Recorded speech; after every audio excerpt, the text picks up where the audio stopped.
Bismillahirrahmanirrahim. Assalamualaikum warahmatullahi wabarakatuh. Waalaikumsalam warahmatullahi wabarakatuh. Alhamdulillahilladzi 'allama bil qalam, 'allamal insana ma lam ya'lam.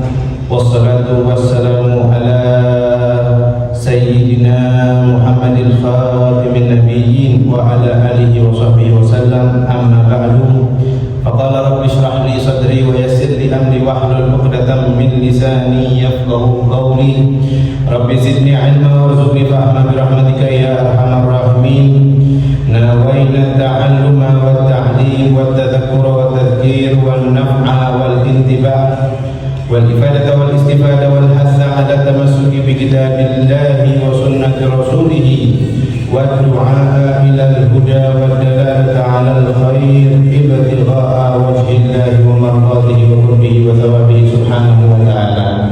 Alhamdulillah, puja dan puji syukur kehadirat Allah subhanahu wa ta'ala yang masih memberikan kita nikmat sehat wal afiat, nikmat Islam, nikmat iman, sehingga Allah subhanahu wa ta'ala masih memberikan taufik hidayahnya kepada kita dan masih menakdirkan kita semua pada sore hari ini, yaitu hari ke-9 Ramadan, dalam keadaan berpuasa.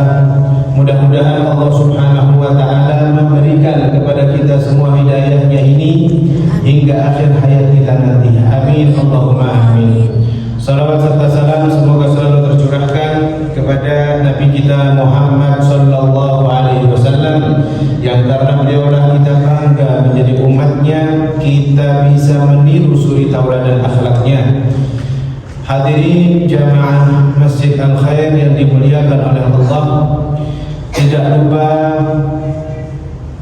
setiap ada pengajian khususnya di bulan Ramadan, kami selalu menyampaikan kenikmatan-kenikmatan orang-orang yang berpuasa. Orang yang berpuasa di antaranya ialah mereka diijabahkan doanya oleh Allah, sesuai dengan hadis Nabi yang diriwayatkan oleh Imam Bukhari dan Muslim dan rawahu Ahmad. Di antara orang-orang yang dimustajabahkan doanya adalah orang-orang yang sedang berpuasa.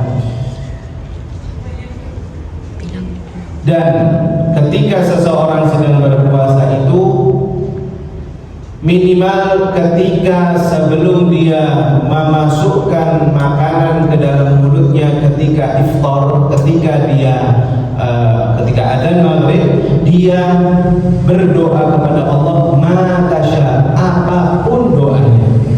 Doa dia minta doa kebaikan dunia maupun kebaikan akhirat.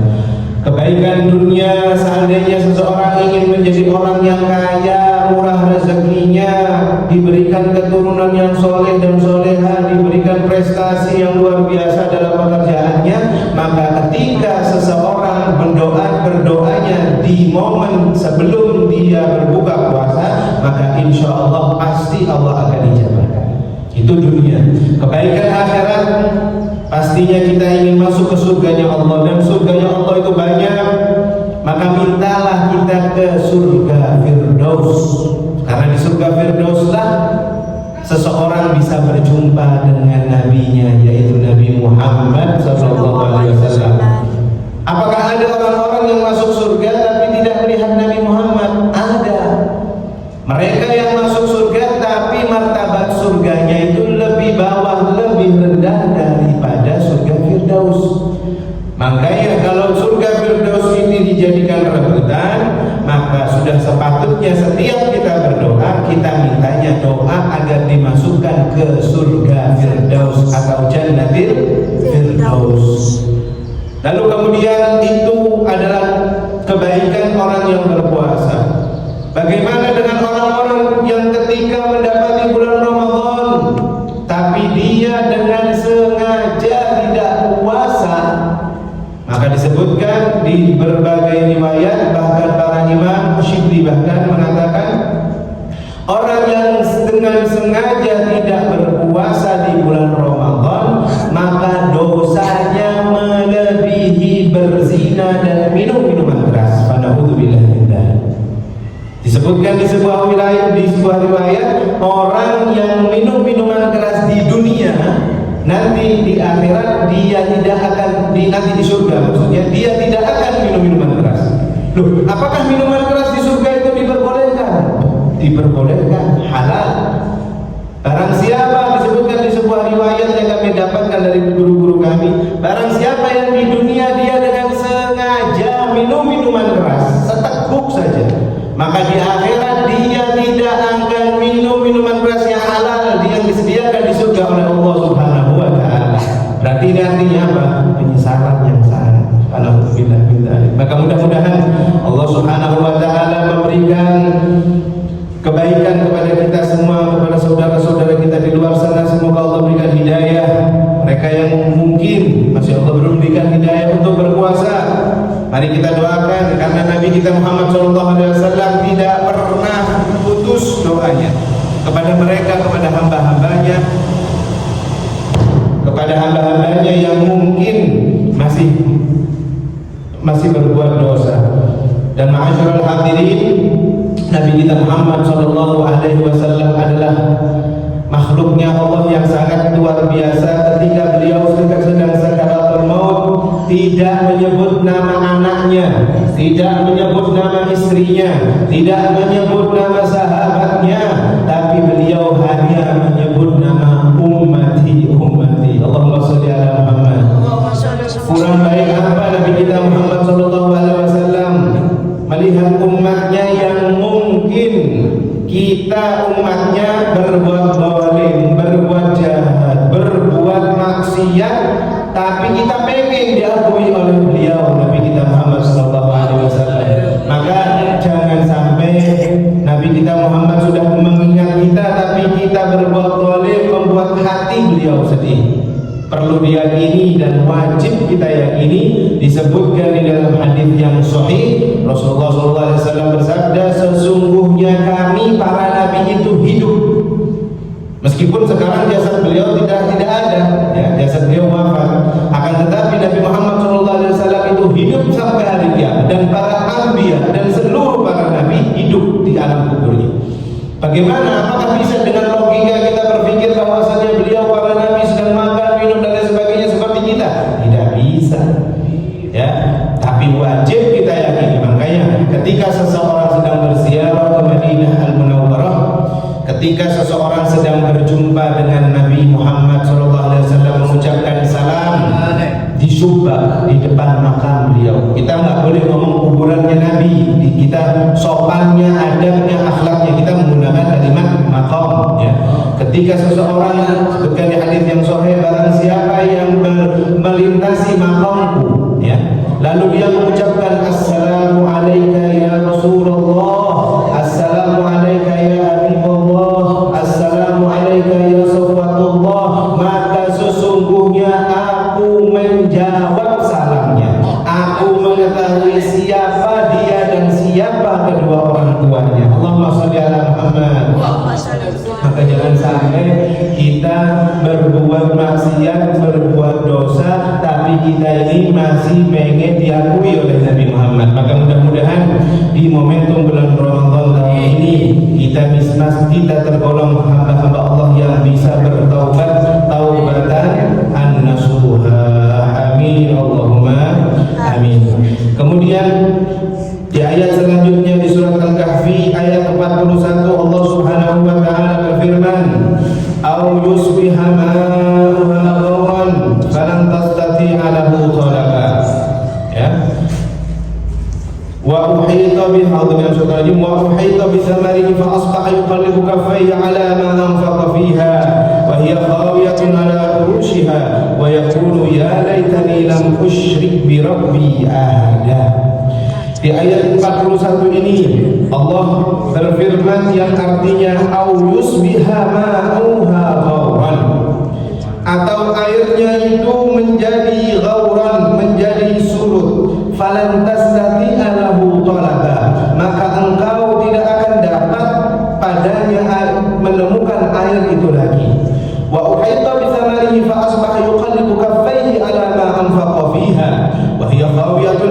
fuhshiha wa yaqulu ya laitani lam tusyrik bi rabbi ahada. Dan diliputi buahnya, maka jadilah dia orang-orang yang kafir itu membolak-balikkan kedua tangannya, menyesal. Bahkan disebutkan di surat An-Naba, amma yatasaalun, ada yang apa ini anak-anak kita? Amma yatasaalun 'anil naba'il 'azim alladzi hum fihi mukhtalifun, sampai akhir ayat. Di akhir ayat itu Allah mengatakan ya laitani kuntu turaba. Disebutkan di tafsir Jalalain. Apa itu tafsir Jalalain? Tafsir yang dikarang oleh seorang guru dan seorang murid. Seorang guru yang bernama Al-Imam Al-Jalaluddin Ahmad bin Muhammad Al-Mahalli, dan juga Al-Imam muridnya yaitu Al-Imam Al-Jalaluddin As-Suyuti. Jadi jadi beliau gurunya sedang mengarang kitab tafsir, kemudian dilanjutkan oleh murid beliau yaitu Imam As-Suyuti. Disebutkan di situ bahwasanya nanti di hari kiamat orang-orang kafir itu menaruh kedua tangannya seperti ini dan mengatakan ya laitani kuntu turaba. Coba seandainya aku di dunia itu jadi tanah, jadi pasir. Apa artinya? Disebutkan di tafsir, tanah dan pasir yang ada di dunia ini tidak ada hisabnya. Ingat di perjumpaan kita bulan minggu lalu, di yaumil mahsyar, di hari perhitungan, di hari hisab, manusia itu panjang menunggu antrian-antrian yang luar biasa, sehingga sampai ke urutannya, kemudian di mizan, lalu ditentukan mana dia. Faman ya'mal mithqala dzarratin khairan yarah wa man ya'mal mithqala dzarratin syarran yarah. Barang siapa yang berbuat satu butir debu kebaikan, maka dia termasuk ada hisabnya. Wa man ya'mal mithqala dzarratin syarran yarah. Barang siapa yang berbuat kejahatan meskipun satu butir debu, pasti ada hitungan. Yang dimaksud di sini, ketika orang-orang sedang mengantri lama, ya, orang-orang kafir yang kepanasan dan mereka tenggelam dengan keringatnya, mereka meminta kepada Tuhannya yaitu Allah Rabbil Jalal agar cepat-cepat, gak usah terlalu lama dihisab. Antrian hisab ini sudah serem. Bagaimana nanti ketika dihisab oleh Allah dan dimasukkan ke neraka? Di riwayat disebutkan mereka meminta supaya dan cepat dan masuk ke neraka. Na'udzubillah min dzalik. Lalu bahkan mereka beranggapan mengangkat kedua tangannya. Makanya anak-anak kita ajari jangan suka naruh tangan di dagu. Disebutkan di riwayat yang suka naruh di dagu, biasanya ketika sekolah di bangku itu naruh, ya. Ini adalah perbuatan orang kafir yang nanti akan menyesal di hari kiamat akan perbuatannya yang sia-sia di dunia, ya. Ya laitani kuntu turaba, seandainya aku menjadi tanah di dunia, ya.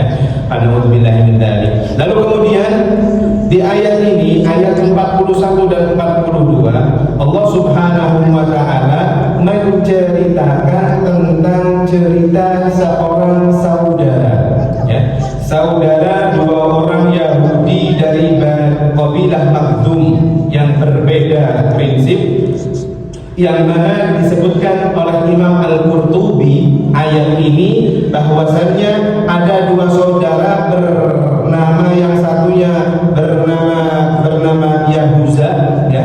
Yahuza ini saudaraan. Dua orang ini beriman kepada Allah. Satu orang beriman kepada Allah, satunya lagi kafir, ya, mengkufuri segala nikmat Allah.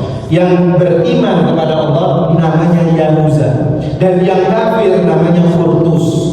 Jadi di ayat surat Al-Kahfi ayat 41 dan 42 Allah menceritakan dua saudara ini yang berbeda keimanan. Ini sebelum zaman Nabi, ya, sebelum dari zaman Nabi kita Muhammad. Tapi diceritakan bahwasanya yang Yahuza ini beriman kepada Allah, ya. Yahuza adalah seorang yang Yahudi yang beriman kepada Tuhannya yaitu Allah, ya. Beranggapan bahwasanya tetap Tuhannya itu Allah, ya. Lalu kemudian dia diberikan harta, mendapatkan 3.000 dinar, ya. Tapi hartanya Yahuza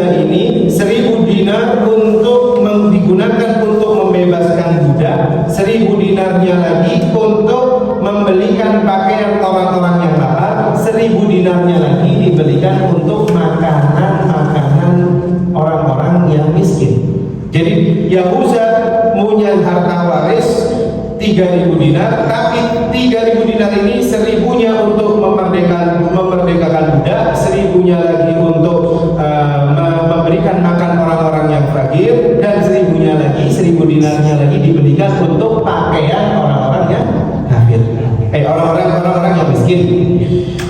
Kemudian saudaranya juga dapat 3000 dinar, tapi saudaranya itu diberi, adapun Kurtus, dia itu uang 3000 dinarnya dipakai untuk kawin dengan wanita-wanita yang cantik dan kaya, dibelikan hewan-hewan ternak, dan juga diberikan untuk kebun-kebun yang sangat luas, ya. Lalu kemudian di antara dua saudaranya ini, ya, saling membantah pemikiran. Yahuza, saudaranya yang mukmin, yang beriman kepada Allah, mengatakan kepada Kurtus, "Ya Kurtus, sesungguhnya hartamu ini pasti lenyap." Tapi Kurtus mengatakan, "Ya Yahuza, sesungguhnya harta yang lenyap itu hartamu. Kau sudah buat memerdekakan budak, kau buat memberikan makan orang miskin, kau belikan makan orang miskin, hilang, kau tidak punya apa-apa. Sedangkan aku punya banyak istri, punya punya hewan ternak, dan punya kebun-kebun." Kemudian si Yahuza ini mengatakan, "Ya akhi, saudaraku Kurtus, sesungguhnya kalau kau masih kafir, kau tidak beriman kepada Allah, hartamu ini pasti akan hilang." Kurtus mengatakan, "Tidak, gak mungkin hilang." Ngomong seperti itu. Jadi tiap hari debat. Yahuza ini sangat kesian sama saudaranya. Udahlah, ayo masuk ke Islam, bukan masuk Islam. Ini masih dalam kategori Bani Israel, ya. Tapi yang beriman kepada Allah, yang benar-benar beriman kepada kitab Taurat. Lalu kemudian Yahuza ini diusir oleh Kurtus. Lalu si Yahuza yang beriman kepada Allah berdoa, "Ya Allah, sesungguhnya saudaraku Kurtus ini, ya, memandang rendah aku, memandang rendah keyakinanku. Maka aku minta kepadamu, ya Allah, hancurkan semua yang ada pada harta-hartanya Kurtus." Nah, tidak lama kemudian Allah Subhanahu wa taala menurunkan ayat surat Al-Kahfi ini 41-42, ya.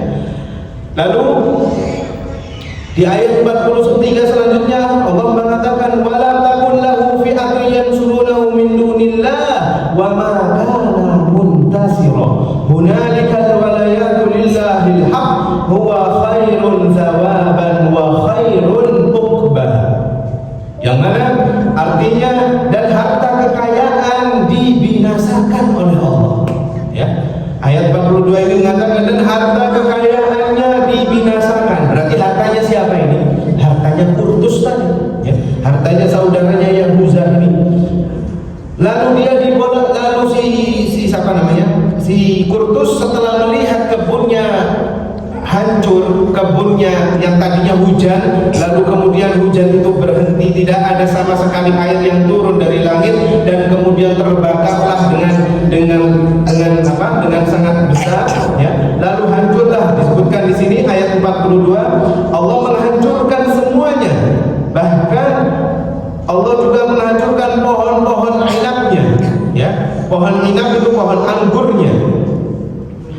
Pohon anggurnya roboh bersama penyangga-penyangganya. Lalu dia baru berkata, "Betapa sekiranya, ya laitani lam usyrik bi rabbi ahada." Sekiranya dahulu aku tidak mensekutukan Allah Tuhanku dengan sesuatu apapun. Loh, setelah kejadian kebakaran dan hartanya Kurtus ini hilang, baru nyesal. Ya, barulah menyesal Kurtus dan mengatakan, "Ya laitani lam usyrik bi rabbi ahada." Ya, maka betapa bodohnya aku dulu mempersekutukan Tuhanku dengan harta-harta ini.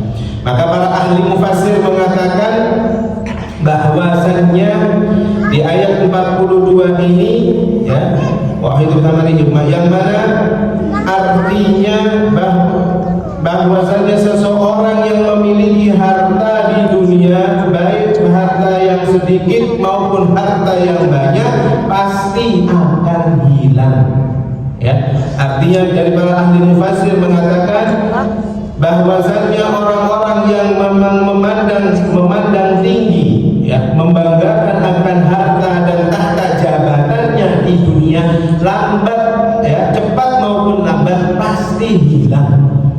Pasti hilang. Yang mana Allah Subhanahu wa taala juga mengatakan di surat Yunus, ya, ingat di pertemuan kita sebelumnya kita membahas tentang Fir'aun.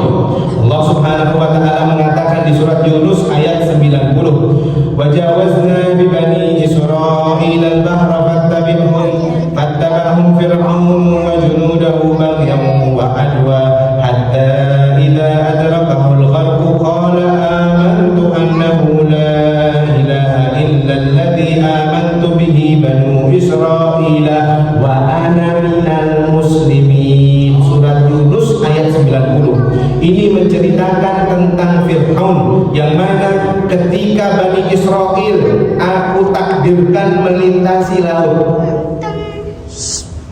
Jadi laut merah dibuat terbuka sama Allah, lalu larilah Nabi Musa dengan Bani Israel dan dikejar di belakangnya oleh Fir'aun dan pasukannya. Kemudian Allah mengatakan lalu disusullah Musa dan dikejar oleh Fir'aun dan bala tentaranya. Lalu hingga Fir'aun ketika sudah sampai di tengah, aku tutup air laut itu lagi. Lalu kemudian Fir'aun mengatakan hatta idza adrakahu qala amantu annahu la ilaha illa alladhi amanta bihi Banu Israil wa ana minal muslimin. Ya Musa, sesungguhnya aku percaya. Ya, kemarin sudah kita bahas, tapi ayatnya di sini saya berikan lebih detail lagi. Ya Musa, sesungguhnya aku percaya. Ya, aku percaya sambil mengulang-ulang perkataannya. Ya, sesungguhnya aku percaya kepada Tuhan yang engkau sembah. Siapa yang Nabi Musa sembah? Tuhannya Allah. Ya. Lalu kemudian amantu bihi, aku, tapi Allah tidak mau menerimanya. Jadi taubatnya itu sudah mulai di kerongkongan, sudah air laut sudah di tengah-tengah. Ya.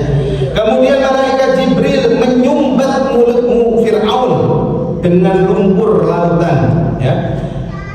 Lalu Fir'aun mengatakan wa ana minal muslimin. Ya Musa, aku termasuk orang-orang yang muslim juga sepertimu. Tapi kata Allah, kalla, tidak. Ya. Lalu kemudian di surat Yunus ayat 91 selanjutnya Allah mengatakan di dalam firman-Nya,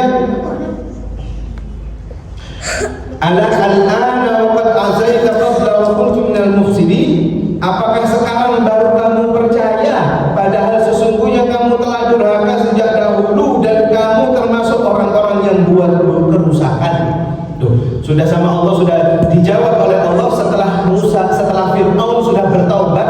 Aku taubat beriman kepada Tuhanmu ya Musa. Kata Allah, kau sekarang baru mau taubat percaya sedangkan kau sudah berbuat keburukan selama ini.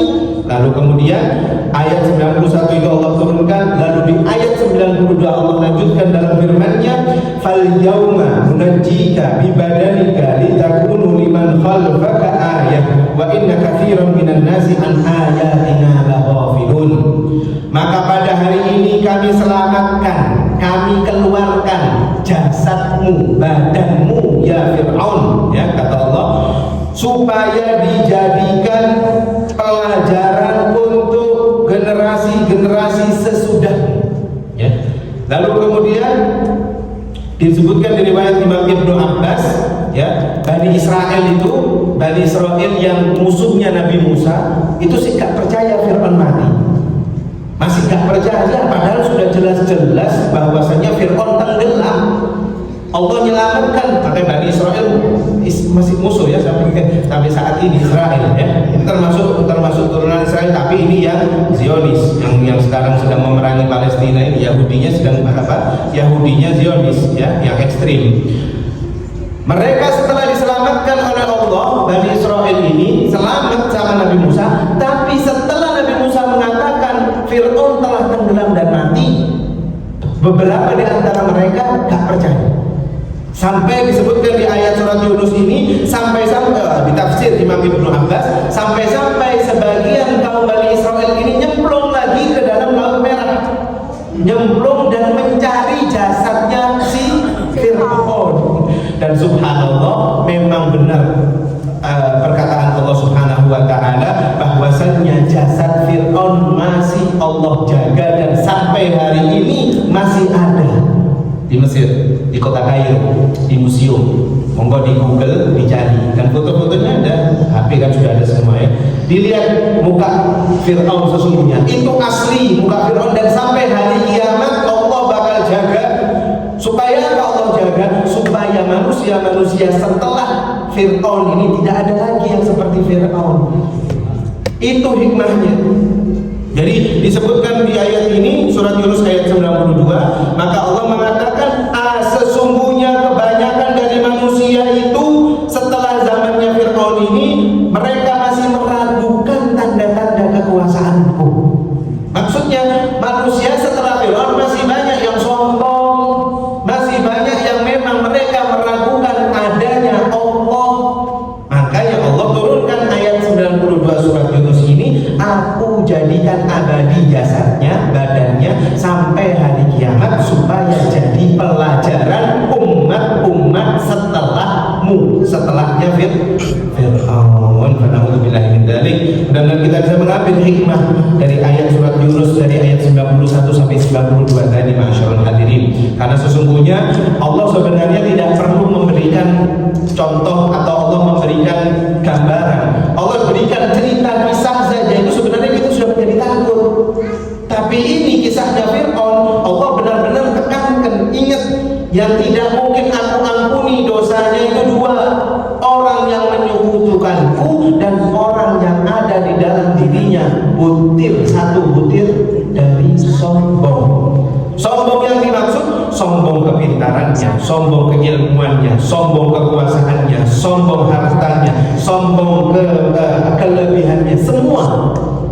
Jadi dua ini ya, yang tidak mungkin diampuni oleh Allah Subhanahu wa taala. Nanti mungkin ada yang bertanya, dan terus dosanya orang yang berzina, orang yang berjudi, orang yang minum minuman keras, orang yang melakukan maksiat dan lain sebagainya, bagaimana? Apakah derajatnya sama? Nah, nanti kita ada tafsirnya lagi. Tapi hal-hal yang kami sebutkan tadi, berzina, minum minuman keras, khamar, judi, sabung ayam, narkoba,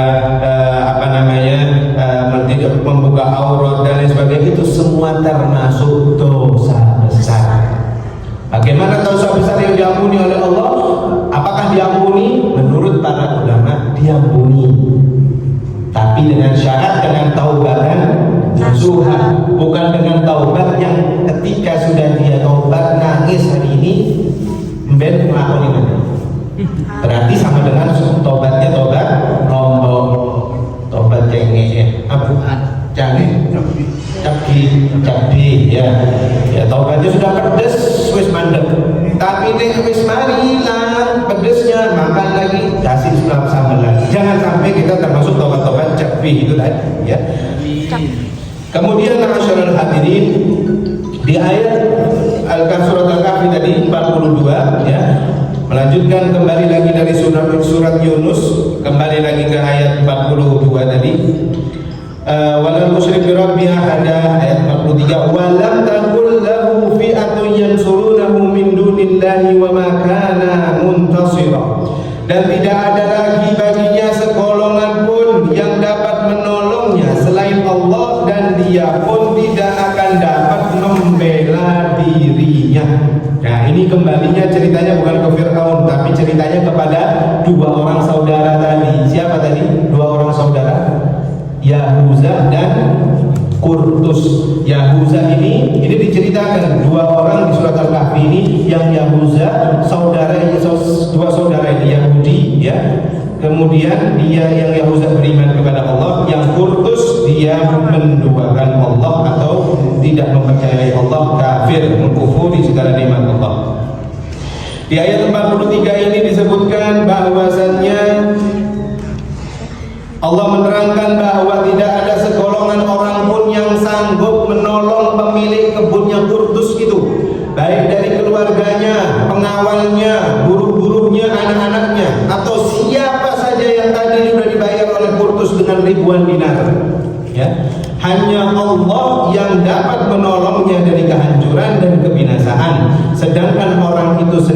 tidak dapat menolong dirinya sendiri dengan kekuatan yang ada padanya.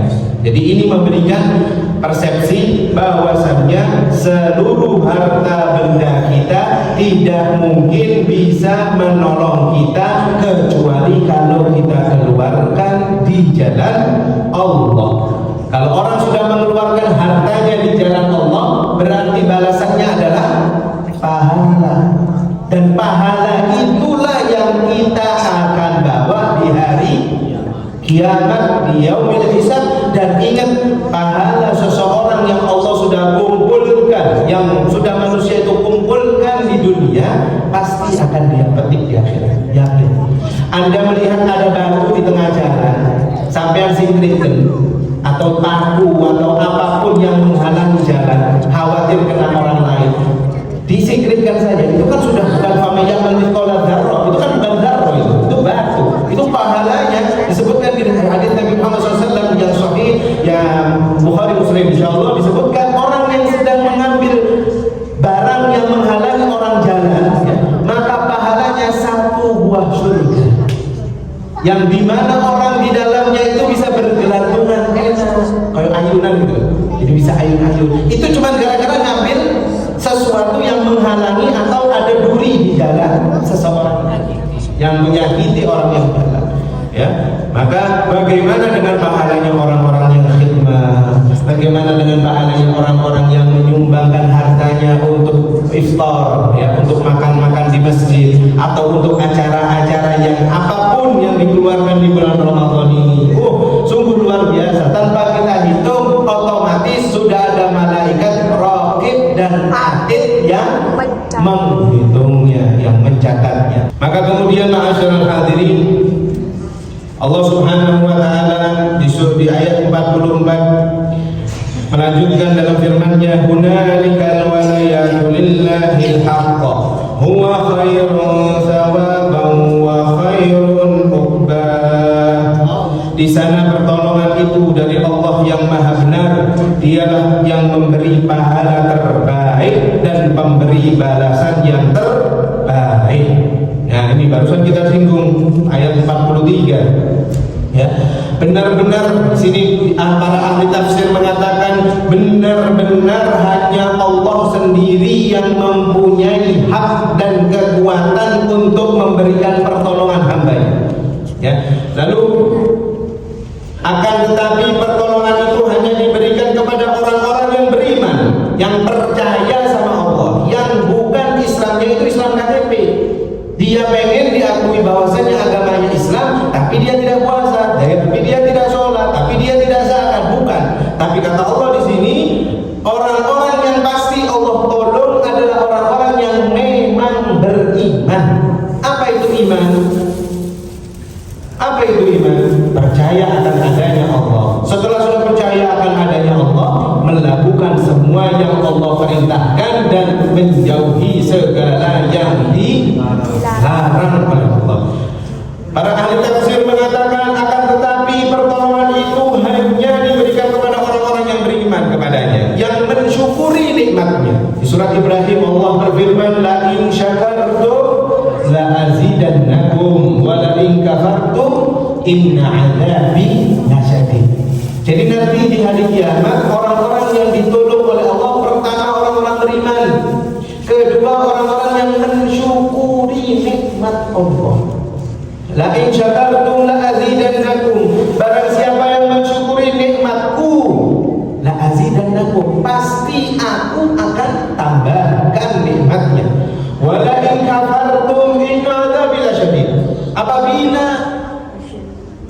dia mengkufuri nikmat yang telah aku berikan, maka sesungguhnya azabku amat pedih. Jadi jangan sampai apapun yang kita dapatkan, pekerjaan apapun yang kita punya, tapi kalau hasilnya belum sesuai dengan harapan, jangan sampai kita mengatakan, menyalahkan seperti kata orang-orang kafir, coba seandainya. Makanya mengatakan seandainya itu tidak boleh. Seandainya tadi pagi aku tidak keluar, pasti aku tidak celaka, pasti tidak tubuh. Seandainya aku tadi tidak ke masjid, nah untuk bila yang seperti ya, nggak kesandung, pasti aku nggak sakit. Seandainya aku tadi nggak ke bank, pasti aku nggak kecurian, pasti. Nah, itu seandainya. Kata-kata yalid seandainya itu termasuk perkataan syaitan. Sebutkan di hadis juga seperti itu. Makanya Nabi Muhammad SAW mengatakan, apabila terjadi sesuatu kepadamu, katakanlah ini adalah takdir yang telah Allah tetapkan. Apa itu? Katakan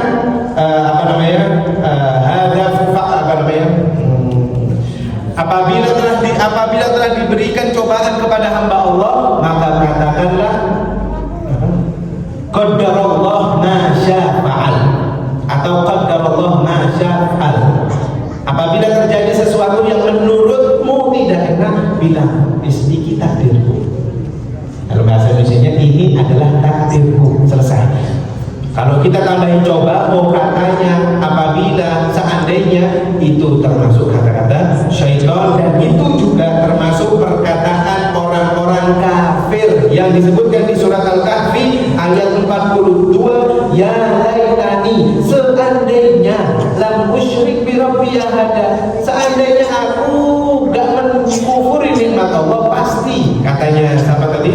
Saudaranya Yahuza itu, pasti kebunku tidak mungkin hilang, ya. Pasti kebunku, pasti hartaku gak hilang. Ini gara-gara aku gak mereka tidak mendengarkan perkataan saudaraku yang beriman kepada Allah, yaitu Yahuza, ya. Lalu kemudian ma'asyiral hadirin, saya lanjutkan di tafsir tadi ayat 44, bahwasannya Allah Subhanahu wa Ta'ala akan menolong hamba-hambanya yang beriman, kemudian yang mensyukuri nikmatnya, dan yang taat serta patuh kepada perintahnya. Allah akan membela, menenteramkan hatinya, dan menyelamatkan mereka dari segala macam muslihat dan tipu daya musuh-musuh mereka ketika di dunia. Kadang kita ini sudah benar di jalan Allah, kadang kita sudah taubat nasuha di dunia, tapi penggodanya itu banyak. Kadang setelah kita mungkin dahulu kita berbuat dosa yang sudah Allah tutup, lalu pada saat ini kita sudah berbuat baik, tapi terkadang setan tidak ridho kepada kita. Gak pengen kita jadi orang baik, pengen balik seperti kita dulu, seperti kita berbuat dosa. Hati-hati, kalau memang dasarnya seseorang taubatnya itu bukan taubatan nasuha, pasti dia akan kembali dan pasti dia akan mendengarkan omongan yang ada di hatinya. Tapi kalau memang hatinya memang betul-betul taubatan nasuha, di ayat 44 ini Allah mengatakan, aku akan menyelamatkannya dan membelanya dari daya tipu muslihat dan sebaik-baiknya godaan dunia. Ya. Lalu di ayat 45 Allah berfirman, wadrib lahum matsalal hayatid dunya kama in anzalnahu minas samaa'i fakhtalata bihi nabatul ardi fa asbaha hashiman tadruhu riyah wa kana Allahu ala kulli syai'in muqtadira. Ayat 45 ini berkesinambungan, berkelanjutan dengan ayat 46. Tapi jatahnya ayat 46 ini bukan saya, ya nanti insyaallah ustaznya akan menjelaskan, ya. Al-malu wal banuna zinatul hayatid dunya wal baqiyatus salihatu khairun 'inda rabbika thawaban wa khairun amala.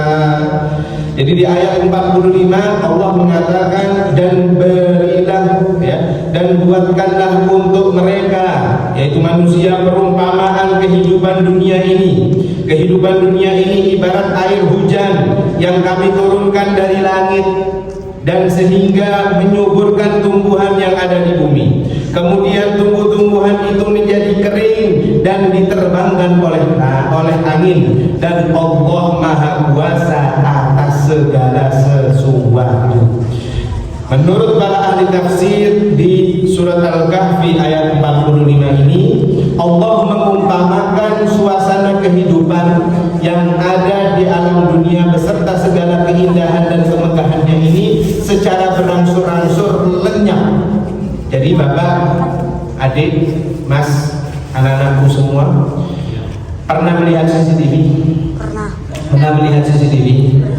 CCTV itu ibarat kita melihat, lalu ada orang yang jalan, ada orang yang nenteng motor, ada yang lari-lari, ya kan? Ya. Begitu juga dengan Allah. Saat ini Allah melihat kita seakan-akan itu dari atas. Siapa hambanya yang beriman, siapa hambanya yang beramal soleh, maka Allah tahu. Percaya nggak percaya? Ketika seseorang sedang berbuat buruk, berbuat zalim, berbuat jahat, Allah lihat. Seperti hanya Anda, kalian semua di sini juga melihat CCTV. Apakah Anda bisa berbuat apa-apa? Nggak bisa. Tapi Anda melihat. Nah, untuk bilang kita misal ada kejadian kehilangan sepeda motor, dilihat di CCTV, oh begini caranya, dan langsung lari, ya kan? Kita cuma bisa melihat toh. Begitu juga dengan Allah Subhanahu wa Ta'ala yang ada di langit, dilihat sama Allah. Aku sudah memberikan akal kepadamu. Kau mau berbuat baik, ya dekati masjid. Kau mau berbuat baik, ya puasa. Kau mau jadi orang baik, ya sholat. Itu Allah lihat sekarang, ya. Kalau sudah Allah lihat, baru Allah turunkan hidayah kepadanya. Dan ingat, seperti yang sudah kami sebutkan di pengajian yang lalu, hidayah itu tidak ditunggu. Hidayah itu rezeki, harus dicari. Kalau kita mau dapat hidayah, tapi kita hanya duduk-dudukan di rumah, maka tidak mungkin. Seperti hanya kita pengen rezeki, kita pengen punya uang, kita harus bekerja. Kita harus bekerja dan kita harus keluar keringat. Begitulah hidayah Allah Subhanahu wa Ta'ala. Maka sangat nikmat orang yang sudah dapat hidayah. Sangat nikmat. Wabil khusus orang-orang yang diberikan hidayah di bulan Ramadan ini, dia masuk ke dalam agama Islam. Dengan masa lalunya yang buruk, yang kotor, yang maksiat, yang dosanya sudah besar, tapi dengan mengucapkan dua kalimat asyhadu an la ilaha illallah wa asyhadu anna muhammadar rasulullah, dosanya hilang semua seperti dia baru lahir dari perut ibunya. Dan kami baca berita beberapa hari yang lalu di Masjid Al-Akbar Surabaya ini, bulan Ramadan tahun ini orang yang masuk Islam itu semakin naik pesat. Sehari bisa 5 orang. Tadi sudah berapa hari nih sekarang? Sudah hari ke-9. Jadi termasuk banyak. Jadi 5 orang. Kadang mas zuhur 5 orang, asarnya 4 orang. Cepet. Hidayah. Hidayah nggak ada yang tahu itu hidayah. Ya. Maka pertanyaannya sekarang, ada yang mengatakan berarti kalau gitu saya keluar dulu, na'udzubillah dzalik. Saya keluar dulu aja dari agama Islam, baru saya ucap asyhadu an la ilaha illallah. Boleh atau tidak? Murtad dulu terus masuk Islam lagi. Boleh? Tidak boleh. Ingat, kalau Anda belajar ilmu fikih, orang yang keluar dari agama Islam alias murtad, naudzubillah, murtad 1 detik saja, maka seluruh pahala semenjak dia balik sampai dia murtad 1 detik tadi itu hilang. Pahala sholatnya hilang, pahala puasanya hilang, pahala zakatnya hilang, pahala sodakohnya hilang, pahala segala macam pahala yang dia kumpulkan semenjak dia balik. Maksudnya kenapa semenjak dia balik? Kalau anak-anak kan pahalanya diambil sama orang tuanya, tapi kalau balik pahalanya kan untuk dirinya sendiri.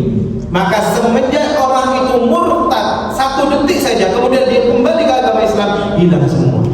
Jadi di restart ulang. Kalau HP itu kan ada matikan atau ulangi. Nah ini mengulangi lagi. Jadi hilang, pahalanya nggak ada.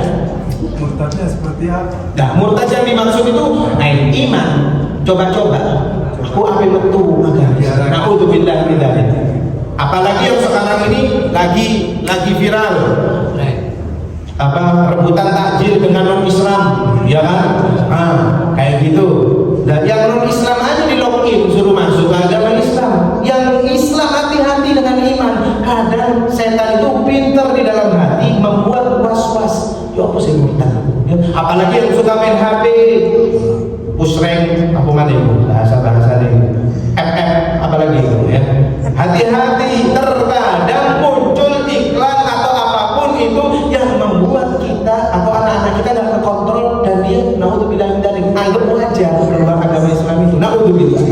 Ya, maka orang-orang yang sengaja dia keluar dari agama Islam, murtad secara sengaja, maka dia termasuk orang-orang yang menyesal, ya, karena pahalanya gugur. Loh, kok iso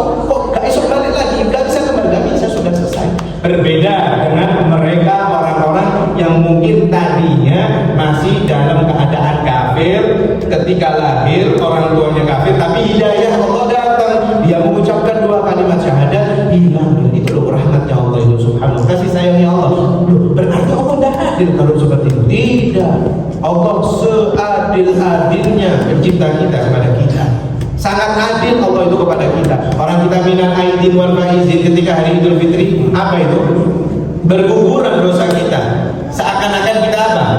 Ka'an nama kharaja min batni ummi. Ketika bermaaf-maafan di hari Idul Fitri, barang siapa yang berpuasa di bulan Ramadan, menunaikan zakat dan dia mencapai hari kemenangan, maka dia seakan-akan baru keluar dari perut ibunya. Alias apa? Alias apa? Kembali fitrah.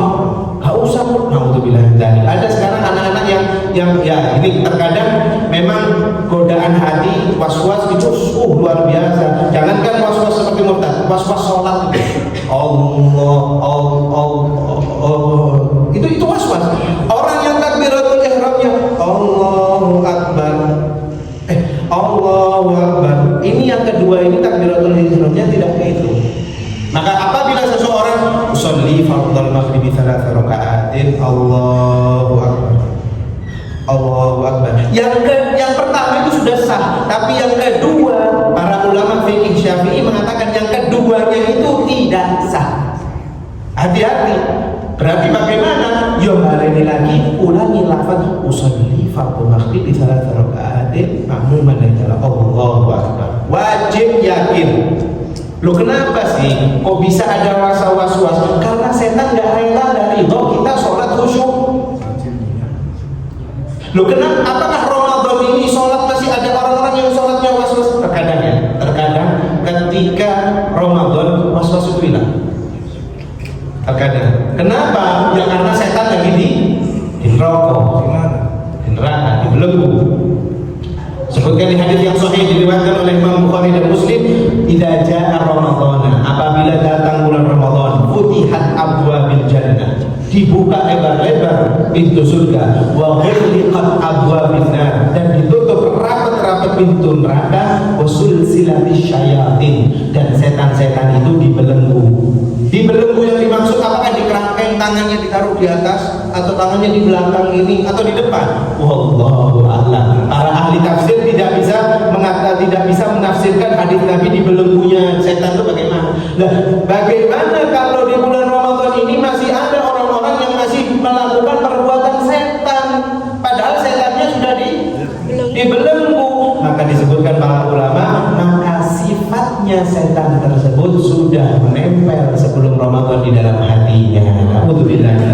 Makanya setan sekarang Ramadan ini pada manggel, aku difitnah ini. Aku padahal gak menggarai, aku tidak mengajak dia berbuat dosa. Makanya di hari kiamat nanti, ketika manusia-manusia yang mau masuk ke api neraka mewadulkan, mengatakan kepada Allah, ya Allah, aku selama di dunia ini yang ngajak seperti ini setan, ya Allah. Disebutkan di riwayat di situ itu. Tapi malaikat Allah mengatakan, apakah betul? Aku tidak membawa menyuruhnya, tapi yang aku lakukan hanya menggodanya.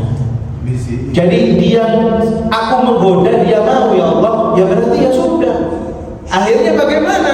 Setan setan sudah dipastikan oleh Allah pasti masuk ke dalam neraka. Tapi setan tidak mau bertanggung jawab. Manusia yang berbuat dosa semua ini masuk neraka gara-gara perbuatannya. Tidak mau, ya Allah. Tapi kata Allah, betul, kau cuma ngajak, tapi manusia yang mau, ya berarti yang salah manusianya. Tapi tetap kata Allah, engkau masuk neraka, aku siap, tapi akan aku goda manusia itu dari zaman Adam sampai hari kiamat. Itu janjinya setan. Jadi engkau masukkan aku ke neraka, ya Allah, kata Allah, tidak ada masalah. Di Al-Quran disebutkan, tapi aku berjanji aku akan menggoda. Di ayat Al-Quran itu bukan menggoda, bukan maksa, goda. Makanya yang tidak kuat imannya dengan godaan dari setan tersebut, maka tanggungllah sendiri akibatnya. Fana'udzubillah bidzalik. Maka mudah-mudahan Allah Subhanahu wa taala memberikan keistiqomahan kepada kita semua dalam beribadah, khususnya dalam hadir pengajian ilmu. Mudah-mudahan bisa menambahkan keimanan kita semua, memberikan taubat dan nasuha kepada kita semua, sehingga kita ketika di hari kiamat kelak bisa menerima segala hal pahala yang kita miliki dan kita kumpulkan di dunia. Allahumma ij'al jam'ana hadza jam'an marhuma wa tafarruqana min tafarruqan ma'suma wa la taj'al fina saqiyan wa la mahruma bi rahmatika ya arhamar rahimin wa ya akramal akramin. Wa sallallahu alaihi wasallam Muhammadin wa alihi wasallam. Walhamdulillahi rabbil alamin. Bisirril Fatihah.